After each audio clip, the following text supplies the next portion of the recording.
what on earth is this guy carrying? I asked and you, well, you speculated, and today we're going to break it down. Hey everyone, Steven here with My Life Outdoors, and it's been a long time since I did an intro like that. I bet some of you didn't even know my real name. Today we're talking about everything you shouldn't carry or do on a backpacking trip, but instead of just coming up with a list, which I tried to do but I wasn't happy with, I decided to pick on this poor guy who I found on a stock video website, which means it's okay because he's just an actor. He's never actually tried to go backpacking. But I didn't stop there. I decided to drag you into this and invited you to pick on this poor guy because I see stuff like this all the time in airports and magazines, mostly from tourism departments who hire a video production team who has never been backpacking a day in their lives, but decide that they can make some believable backpacking footage. So they hire an actor, throw a pack on and a rolled up sleeping pad to signal to you this guy isn't on no day hike. No, sir, he's backpacking. See here? Backpacking, backpacking, backpacking. Wait, what's this guy doing? Is he on a day hike or is he backpacking? We don't know because we can't see his rolled up sleeping pad. And so that's the first thing I'm gonna pick on is this cheap, uncomfortable, and cold foam pad that this guy's carrying, which, look, if that's all you got, then no judgment here. But as Dudley Jarbon points out, not only is this pad going to be uncomfortable, but the main problem is it's only got an R value of 1.4, which, if you don't know, your sleeping pad is half of what keeps you warm at night, and your sleeping bag simply can't do it because you crush the insulation when you lay on it. And an R value of 1.4 is only going to be good for warm summer nights at low altitude, which, if that's all you're doing, then fine, but at least spend a little bit more and get something like the Climate Static V, which has the same R value but is much more comfortable and takes up a fraction of the space. But if you just don't want to spend the money, at least get one of these folding Z-Lite pads that has an R value of 2 for just a few bucks more and ultimately compacts more because these rolled up pads are always wanting to come unrolled. Okay, Emberlight points out that his low lifter straps are not tightened. Look, notice how his pack is leaning so far back that it's only going to cause pain as he carries what looks like a considerable amount of weight. But these straps right here are called load lifter or magic straps, and they're used to not only lift the load slightly off your shoulders, but pull it in close to your back. The closer the weight is to your back, the more comfortable it's going to be.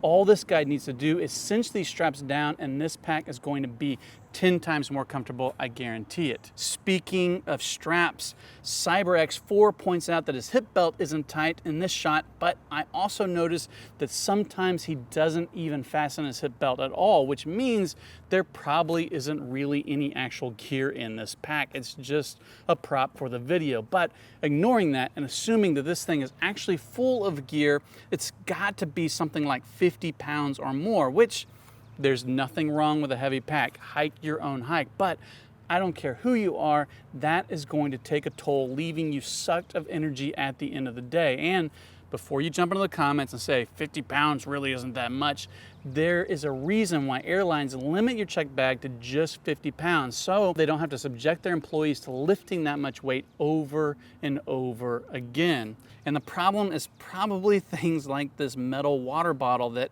has to weigh something like 5 to 10 ounces on its own. Not to mention that, what is that? It's like a liter at the most, not even. That's not even enough water, especially for as much weight as this guy is carrying, unless he's stopping to filter every couple of miles. And maybe he has to, because how does this guy even access his water? It's not in a pocket or a bladder. I mean, it's clipped onto the outside of his pack, which, okay, fine, that's what you want to do, but how is he going to reach it?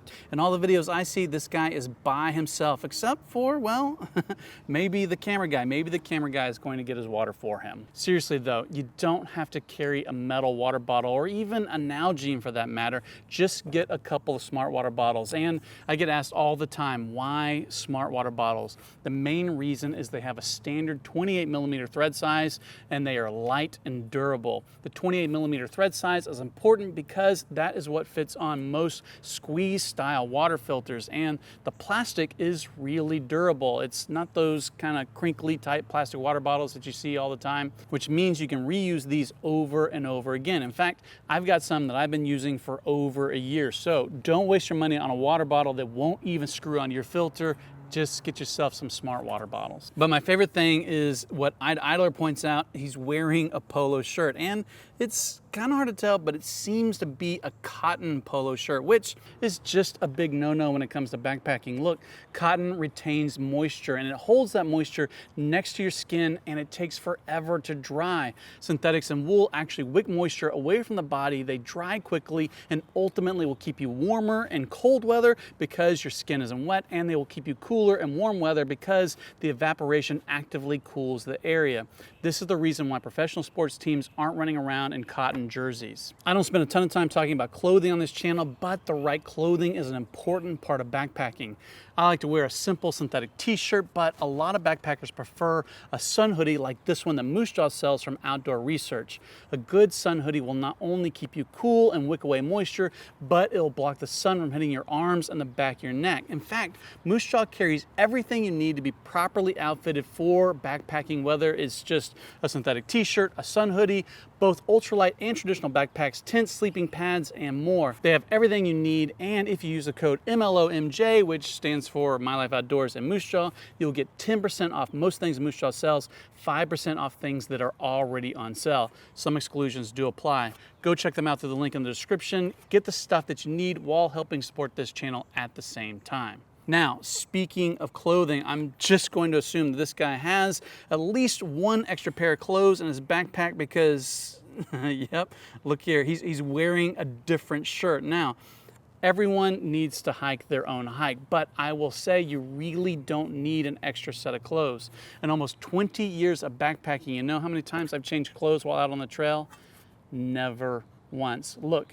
You're gonna be dirty and smelly, and a change of clothes really isn't going to help that much. So free up some space and the extra weight, and just don't bring the extra clothes. But the thing that I find the funniest about this guy is he seems to be lost a lot. If you notice, he's got a map out on almost every single shot, or maybe he's just reading an article on 5 ways to lighten your load, like John Stewart's 6349 suggests. But I'm going to say he's lost because if you look here, he stopped to kneel in order to help orient himself, and he's even got his compass out, which is my favorite part because in several of these shots he's wearing his compass around his neck, which means he must be using it a lot. Look, I'm gonna be honest with you, I don't remember the last time that I used a compass. I used to carry one just in case, but some time ago it broke and I just never replaced it because it's much easier to use the GPS app on your phone that will not only tell you exactly where you're at, but how far you have to go to your destination. I like to use Natural Atlas because it's the first GPS app that I've seen that uses the trail measure tool that snaps to the trails. If you're interested, I did a full video about Natural Atlas a while back, and I will link to that video down in the description. Go check it out. Now, the paper map I won't say anything about because I do think you should have a paper map just in case all your batteries die. And I should probably say the same thing about a compass, but I'll add that if you're going to carry a map and compass, first take the time to actually learn how to use them. For everyone else, just get an app. Oh, but look, he's unpacking. Let's see what else he's got in his pack. Is that a propane can or is it just a really large isopro canister? Either way, how long is this guy planning on being out? Or maybe that's all he could find. That did happen to me recently in Duluth, Minnesota. All I could find was a large ISO canister. So let's give the guy the benefit of the doubt. But let's see what else he's got in here. I don't know what that is, but look, he does have more water, but this water is even less accessible than the metal canister on the side. But that's the end of the clip. Now, the one thing I didn't notice was a chair, like Kyle from Kyle Hates Chairs.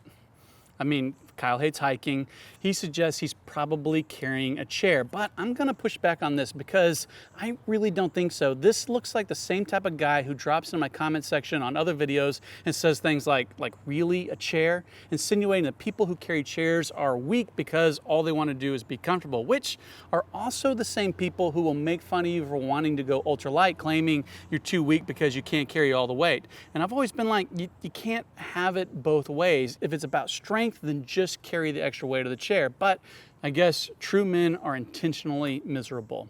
Okay, that's all I've got for today. Thank you to everyone who commented on my community post the other day. It was fun to critique this fake backpacker, and hopefully we all learned something in the process. Thank you to Moose Jaw for sponsoring this video. Please check them out through the links in the description.